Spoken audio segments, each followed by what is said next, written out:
घड़ी आधी रात को टकराई, उसकी घंटी एक छोटे से भूले बसरे शहर की वीरान गलियों में गूंज रही थी। धुंध धुएं के टेंडरों की तरह फैली हुई थी, जिसने दुनिया को खौफनाक कोहर में ढांप रखा था। शहर के किनारे पर एक पुरानी, खस्ताहाल हवेली खड़ी थी।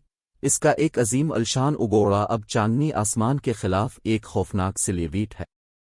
हवेली के अंदर साए मोमबत्ती की मध्यम रोशनी में नाच रहे थे, दीवारों पर अजीब व गरीब शक्लें डाल रहे थे।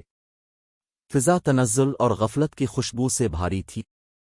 हवेली के क़ल्ब में दोस्तों का एक ग्रुप इसलिए जमा हो गया था, जिसके ख्याल में ये रात तफरी और सनसनी की होगी।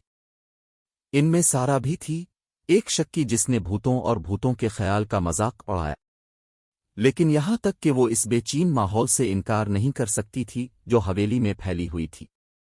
जैसे जैसे रात ढल रही थी, उनकी हंसी आसाबी सरगोशियों में बदल गई और बेचैनी एक कफन की तरह ग्रुप पर छाई रही।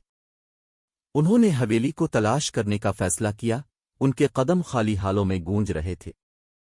हर कमरे में जिसमें वो दाखिल हुए ऐसा लगता था कि उसके अपने राज हैं, माजी की अपनी ठंडक बाकियात। एक कमरे में उन्हें फर्श पर बिखरी पुरानी तस्वीरें मिले, चेहरे खौफ और मायूसी के तासुरात में मुंजमद थे।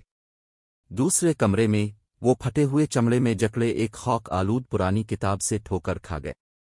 इसके सफ़हात खुफिया अलामतों और अजीब व गरीब रसूमात से भरे हुए थे, जिससे उनकी रीढ़ की हड्डी में कपकपी तारी हो गई।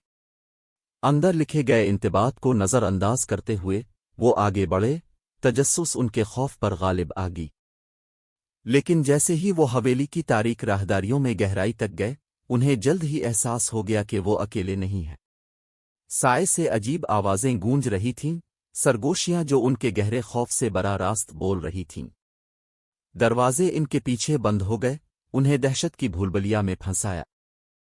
सारा के शकूक व शुबहात का सामना करना पड़ा जब उन्हें नाकाबिल फहम मुज़ाहिर का सामना करना पड़ा। एक बंद कमरे में ठंडी हुआ का झोंका, अंधेरे से गूंजते हुए कदमों की बाज़गश्त और सायादार शख्सियतों की लम्हा बा लम्हा झलक नज़रों से ओझल हो गई।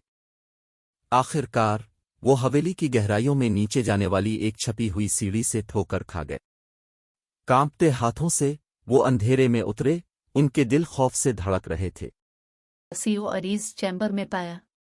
कमरे के बीच में एक कदीम सरकोफगुस खड़ा था। इसका ढक्कन फटा और टूटा हुआ था। जैसे ही वो करीब पहुंचे, इन पर खौफ का एहसास छा गया और वो जानते थे कि उन्होंने इससे कहीं ज्यादा खतरनाक चीज को ठोकर खाई है जिसका वो तसव्वुर भी नहीं कर सकते थे। आफ बहरा कर देने वाली धाड़ के साथ सरकोफगुस खुला, अंधेरे की एक लहर को उड़ाता रहा जिसने उन सब को अपनी लपेट में ले लिया। और जैसे ही उनकी चीखों की गूंज रात में मद्धम पड़ गई, हवेली एक बार फिर खामोश हो गई। इसकी ठंडक बाकियात उनकी रूहों को हमेशा के लिए निगल रही है।